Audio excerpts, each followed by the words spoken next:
the circumstances which forced Phantom pilots over Vietnam to largely forsake taking advantage of their BVR-capable missiles may seem specific to that conflict, but in reality,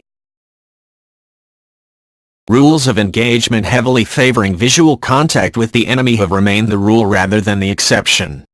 Conventional wisdom can offer contradictory insights. Are we doomed to forget the past and thus condemned to repeat it? Or are we always preparing to fight the last war while failing to think ahead about how the next one will be fought?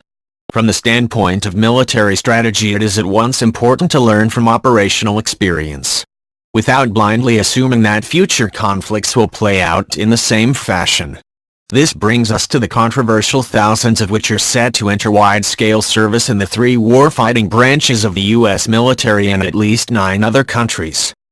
Oriented as a multi-role platform, the F-35 is slower and less maneuverable than preceding fourth-generation fighters it will eventually replace, or the air superiority-oriented F-22 Raptor stealth fighter.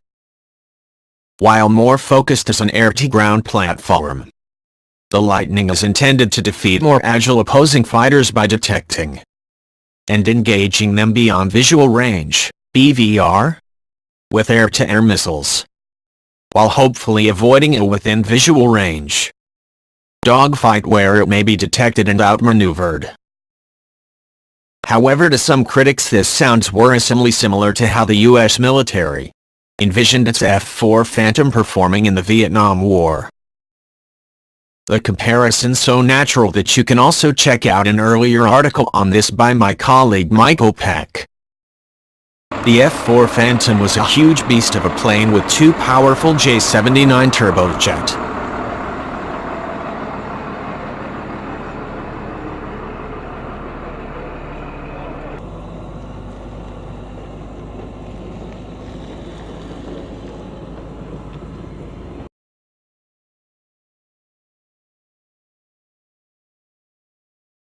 engines that could propel it up to 2 times the speed of sound, and a then powerful radar housed in its nose. The Phantom was armed with new medium-range AIM-70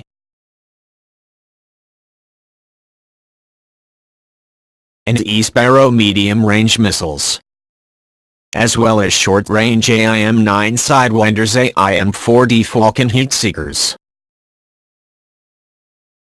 The Air Force expected the Phantom would detect aerial adversaries from dozens of miles away, swoop down towards them at supersonic speeds and take out its foes with Sparrow missiles from up to 28 miles away.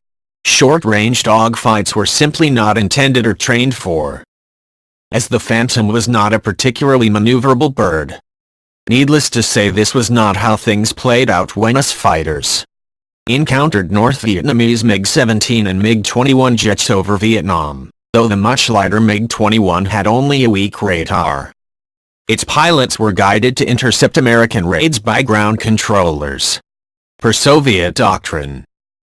Also, American rules of engagement forbade opening fire until enemy aircraft had been positively identified, usually within visual range.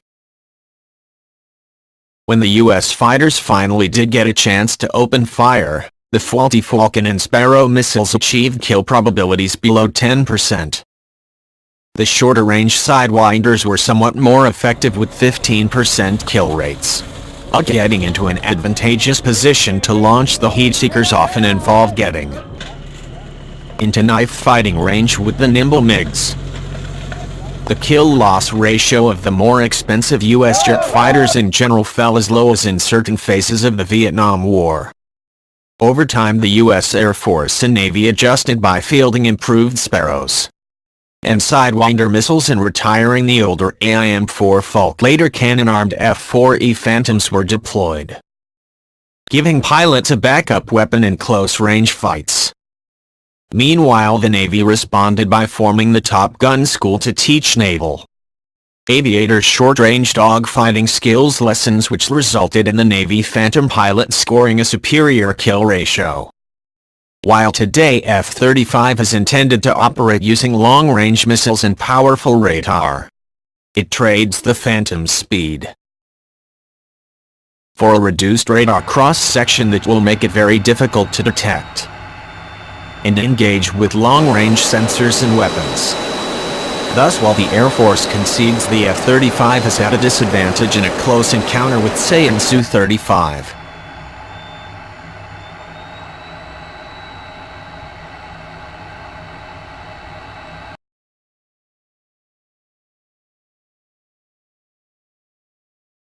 in theory, it should detect the Su-35 from further away, launch missiles at it from dozens of miles away, and then hightail it. So how can we judge whether the air battles of the future will play out similarly or differently the skirmishes fought over Vietnam? Air-to-air missiles have improved enormously since their first wide-scale employment during the Vietnam War. It doesn't follow then that today's AIM-120D, Meteor or R-77 BVR missiles will perform as poorly as the AIM-70 did in the past.